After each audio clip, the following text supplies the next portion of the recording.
മീനുവും അപ്പവും മമ്മി ബിയും ഡാഡി ബിയും കൂടി പ്രഭാത ഭക്ഷണം കഴിക്കുകയാണ്. മീനുവും അപ്പവും പൂന്തോട്ടത്തിൽ കളിക്കാൻ പോകാൻ കാത്തു നിൽക്കുകയാ. ഭക്ഷണം കഴിച്ചു കഴിഞ്ഞാൽ നിങ്ങൾക്ക് കളിക്കാൻ പോകാം.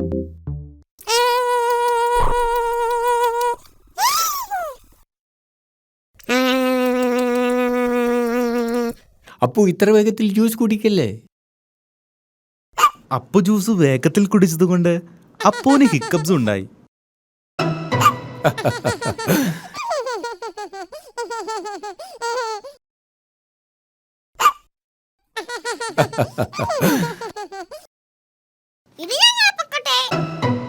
അപ്പുവിന് ഹിക്കപ്പ് ഉള്ളപ്പോ പുറത്ത് കളിക്കാൻ പോകാൻ പാടില്ല.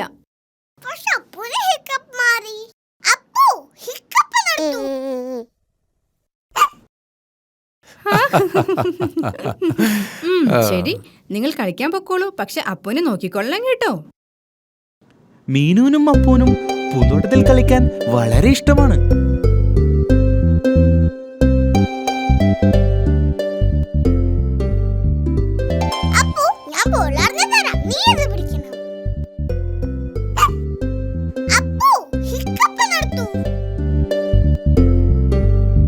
അപ്പുവിന്റെ ഹിക്കപ്സ് കാരണം മീനുവിന് കളിക്കാൻ പറ്റുന്നില്ല.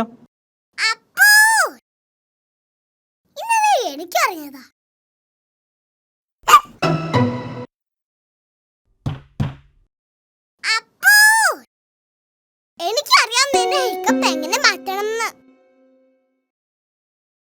ഇനി നീ ഞാൻ പറയുന്ന പോലെ ചെയ്യണം. നീ നിന്റെ തലയും വയറും തിരുമണം.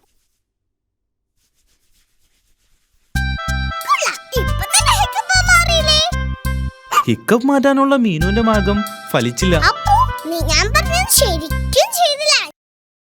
ഹിക്കപ്പ് മാറ്റാനുള്ള നല്ല മാർഗം എനിക്കറിയാം.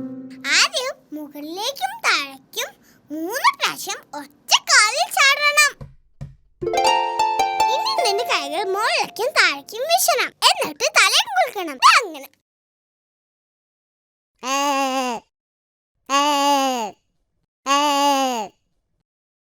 ഇനി നിന്റെ കണ്ണൊന്ന് അടയ്ക്കണം. എന്നിട്ട് 3 പ്രാവശ്യം തിരിയണം.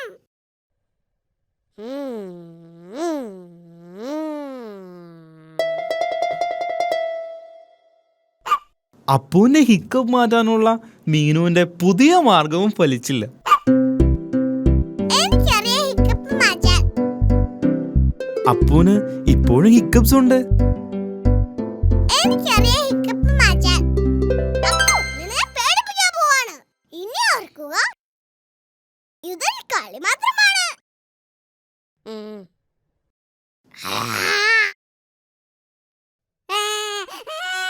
മീനു, അവൻ കൊച്ചുകുട്ടിയല്ലേ, ഇങ്ങനെയാണോ അവന്റെ കൂടെ കളിക്കുന്നേ? ക്ഷമിക്കണം, ഞാൻ അവന്റെ ഹിക്കപ്പ് മാറ്റാൻ നോക്കിയതാ. അപ്പുവിന്റെ ഹിക്കപ്പ് മാറി.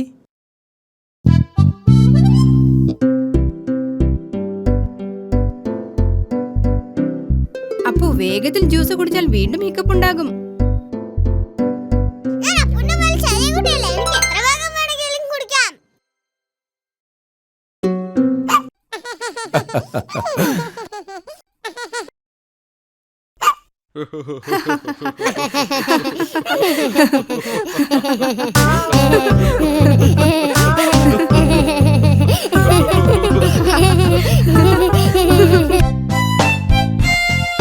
മമ്മി ബി മീനുവിന് വേണ്ടി ഒരു പേപ്പർ പെട്ടി ഉണ്ടാക്കി. മീനു, ഈ പെട്ടി നിനക്ക് വേണ്ടി മാത്രമുള്ളതാണ്. Thank you mummy. ഇതൊരു രഹസ്യപ്പെട്ടിയാണ്. ഇതിൽ നിനക്ക് നിന്റെ രഹസ്യ സാധനങ്ങൾ വെക്കാം. എന്തൊക്കെ സാധനങ്ങളാണ് മമ്മി എനിക്കിതിൽ വെക്കാൻ പറ്റുന്നത്? അത് നിനക്ക് മാത്രമേ തീരുമാനിക്കാൻ പറ്റൂ. കാരണം ഇത് നിന്റെ രഹസ്യപ്പെട്ടിയാണ്. എനിക്കറിയാം എന്തെങ്കിലും വെക്കണ്ടേന്ന്. ഓ, നിനക്കറിയാമോ? എന്നോട് പറയണ്ട. മമ്മിയോടും ഡാഡിയോടും അപ്പോഴോടും ഞാനിത് പറയില്ല. ഇതൊരു രഹസ്യമാണ്. അപ്പോ ഇതിന്റെ രഹസ്യപ്പെട്ടിയാണ്. ഇപ്പോൾ ഇതിനകത്തൊന്നുമില്ല. ഇതിലിടാൻ എനിക്ക് എന്തെങ്കിലും കണ്ടുപിടിക്കണം. അപ്പുവിന് മീനുവിനെ സഹായിക്കണമെന്നുണ്ട്. വേണ്ട അപ്പു, പെട്ടിയിൽ എന്താന്ന് ഞാൻ മാത്രമേ അറിയാൻ പാടുള്ളൂ. ഞാനത് തിരഞ്ഞെടുക്കുന്നത് വരെ നീ പുറത്തു നിൽക്കണം. മീനു പെട്ടിയിലിടാനുള്ള രഹസ്യ സാധനങ്ങൾ തിരഞ്ഞെടുക്കാൻ പോവുകയാണ്. ഇപ്പൊ അപ്പയുടെ രഹസ്യപ്പെട്ടിയിൽ എനിക്ക് ഇഷ്ടപ്പെട്ട സാധനമുണ്ട്. അപ്പോ നീ ഇതിനകത്ത് എന്താ നോക്കാൻ പാടില്ല. അപ്പൂന് മീനുവിന്റെ രഹസ്യപ്പെട്ടിയിൽ എന്താണെന്നറിയാൻ ആഗ്രഹമുണ്ട്. നിനക്കറിയാൻ ആഗ്രഹമുണ്ടെങ്കിൽ പെട്ടിയിൽ എന്താന്ന് ഊഹിക്കാമോ? ഡൈനോസർ. ആ, അപ്പു നിന്നോട് എന്ത് ചോദിച്ചാലും നീ ഡൈനോസർ എന്നാണല്ലോ പറയുന്നത്. എന്തായാലും ഡൈനോസർ വലുതല്ലേ, ഈ പെട്ടിയിൽ കൊള്ളില്ല. മീനുവിന്റെ രഹസ്യപ്പെട്ടിയിൽ എന്താണെന്ന് ഊഹിക്കാൻ അപ്പൂന് പറ്റിയില്ല. ഡാഡി, ഇതിന്റെ രഹസ്യപ്പെട്ടിയാണ്. മമ്മി എനിക്ക് വേണ്ടി ഉണ്ടാക്കി തന്നതാ. ഇത് വളരെ നല്ലതാണല്ലോ മീനു. ഇതിനകത്ത് എന്താണ്? അതെ, ഒരു രഹസ്യമാണ്. അപ്പു ഊഹിക്കാൻ ശ്രമിച്ചു. അവൻ പറഞ്ഞത് തെറ്റായിരുന്നു. ഞാനൊന്ന് ശ്രമിക്കട്ടെ. ശരി. നീ എന്റെ ഗ്ലാസ് ആണോ ഇതിനകത്ത് വെച്ചിരിക്കുന്നത്? അല്ല. ഡാഡിയുടെ കണ്ണാടി ഡാഡിയുടെ മുഖത്ത് തന്നെയുണ്ട്. പാവം ഡാഡി. ഡാഡിക്ക് ശരിയായ രീതിയിൽ ഊഹിക്കാമായിരുന്നു. അതിവിടെ ഉണ്ടല്ലോ. അല്ല, ഇതോടെ ഡാഡിയുടെ ഉരം തീർന്നു. മീനുവിന് രഹസ്യങ്ങൾ ഇഷ്ടമാണ്. മമ്മി, ഈ പെട്ടിയിൽ എന്താന്ന് ആർക്കും കണ്ടുപിടിക്കാൻ കഴിഞ്ഞല്ലോ. ഞാൻ അപ്പൂനും കൂടി ഒരു പെട്ടി ഉണ്ടാക്കി കൊടുത്തു. അവനും അതിൽ രഹസ്യ സാധനങ്ങൾ ഇട്ടിട്ടുണ്ട്. അതുപോലെ അപ്പൂന് മാത്രമേ അതിന്റെ ഉള്ളിൽ എന്താണെന്നറിയൂ. ഓ,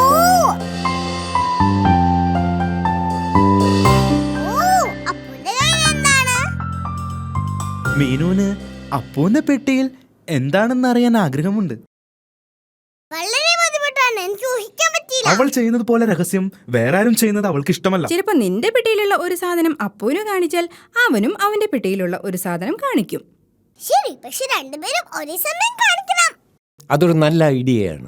ഞാൻ 3 വരെ എണ്ണി കഴിയുമ്പോൾ നിങ്ങളുടെ പെട്ടിയിലുള്ളത് എന്നെ കാണിക്കണം. തുടങ്ങട്ടെ. 1 2 3. അപ്പൂന്റെ കയ്യിൽ ഡ്രംസ് ആണുള്ളത്. മീനുവിന്റെ കയ്യിൽ ഹോണാണുള്ളത്. ഓ, നന്നായിട്ടുണ്ട്.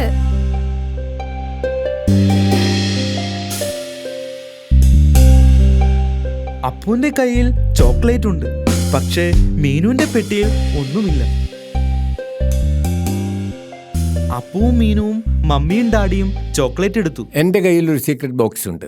ഞാൻ ഈ ചോക്ലേറ്റ് അതിൽ ഒളിപ്പിക്കാൻ പോകും. നിങ്ങൾക്ക് പറയാമോ അതെവിടെയാണ്? കയ്യിലുമുണ്ട് ചോക്ലേറ്റ്. നിങ്ങൾക്ക് പറയാമോ അതെവിടെയാണ്? ഡാഡിയുടെ വയറായിരുന്നു സീക്രട്ട് ബോക്സ്. കയ്യിലുമുണ്ട് ചോക്ലേറ്റ്. എന്റെ കയ്യിലുണ്ട്.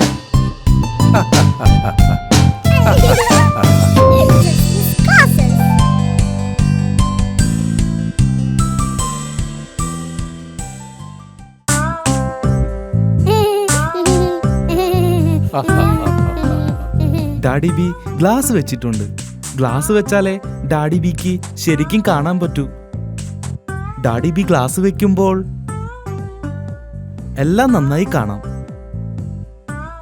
പക്ഷേ ഡാഡി ബി ഗ്ലാസ് മാറ്റുമ്പോൾ അതിനെ ഒന്നും ശരിക്കും കാണാൻ പറ്റില്ല.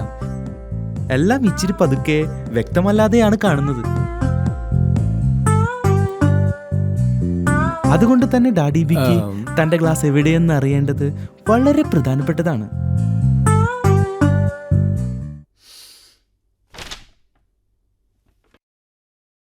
ചില സമയത്ത് ഡാഡി ബിക്ക് തന്റെ ഗ്ലാസ് നഷ്ടപ്പെടും.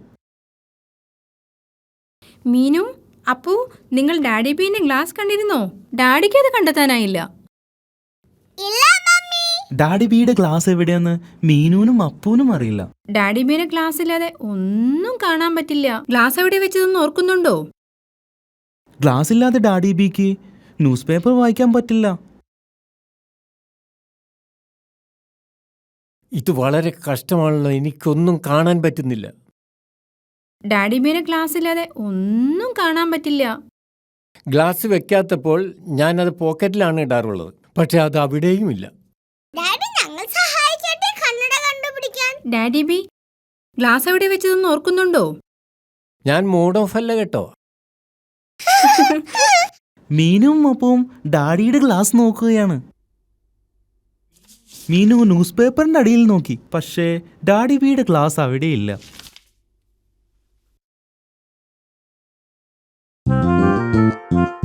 അപ്പു ടിവിയുടെ മുകളിൽ നോക്കി, പക്ഷേ ഡാഡി ബിയുടെ ക്ലാസ് അവിടെയുമില്ല. ഞങ്ങൾ മുകളിൽ മമ്മിയുടെയും ഡാഡിയുടെയും ബെഡ്റൂമിൽ നോക്കട്ടെ.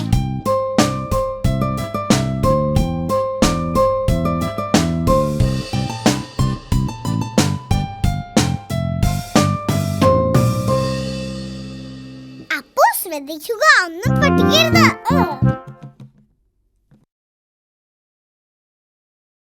ഇത് തമാശയല്ല. അമ്മയുടെയും ഡാഡിയുടെയും ബെഡ്റൂമിൽ നോക്കുകയാണ്. മീനു പില്ലോടെ അടിയിൽ നോക്കി, പക്ഷേ ഡാഡി ബീന്റെ ക്ലാസ് അവിടെയും ഇല്ലല്ലോ. അപ്പു ഡാഡിയുടെ ചെരുപ്പിന്റെ അടിയിൽ നോക്കി, പക്ഷേ അവിടെയും ഇല്ല. നമുക്ക് ബാത്റൂമിൽ നോക്കാം. മീനുവും അപ്പവും ബാത്റൂമിൽ നോക്കുകയാണ്. ഗ്ലാസ് ടോയ്ലറ്റിലുമില്ല. ഇത് വളരെ ബുദ്ധിമുട്ടാണ്. മീനുവിനും അപ്പുവിനും ഡാഡിയുടെ ക്ലാസ് ഒരിടത്തും കണ്ടെത്താൻ പറ്റിയില്ല. ഞങ്ങൾ എല്ലായിടത്തും ഡാഡിയുടെ ക്ലാസ് നോക്കി, പക്ഷെ ഒരിടത്തും കണ്ടില്ല. ഇനി നമ്മൾ എന്തു ചെയ്യും? ഞാൻ ഗ്ലാസ് ഇല്ലാതെ നടക്കാൻ പഠിക്കണം. ഞാൻ പതുക്കെ നടന്നാൽ കുഴപ്പമില്ലല്ലോ. ദേ ഇരിക്കുന്നു ഡാഡിയുടെ ക്ലാസ്. ഡാഡി ബി, നിങ്ങൾ ഇത്ര നേരം അതിന്റെ മുകളിൽ ഇരിക്കുകയായിരുന്നു. ആഹാ, പാവം ഡാഡി. എനിക്കറിയില്ല അത് എങ്ങനെ ഇവിടെ വന്നു എന്ന്. ഓ, അതിശയം തന്നെ. ഇതെങ്ങനെ വന്നു? നിങ്ങൾ പാവമായിക്കോ, പക്ഷെ വിഷമിക്കരുത്. ഞാൻ വിഷമിച്ചിട്ടൊന്നുമില്ല.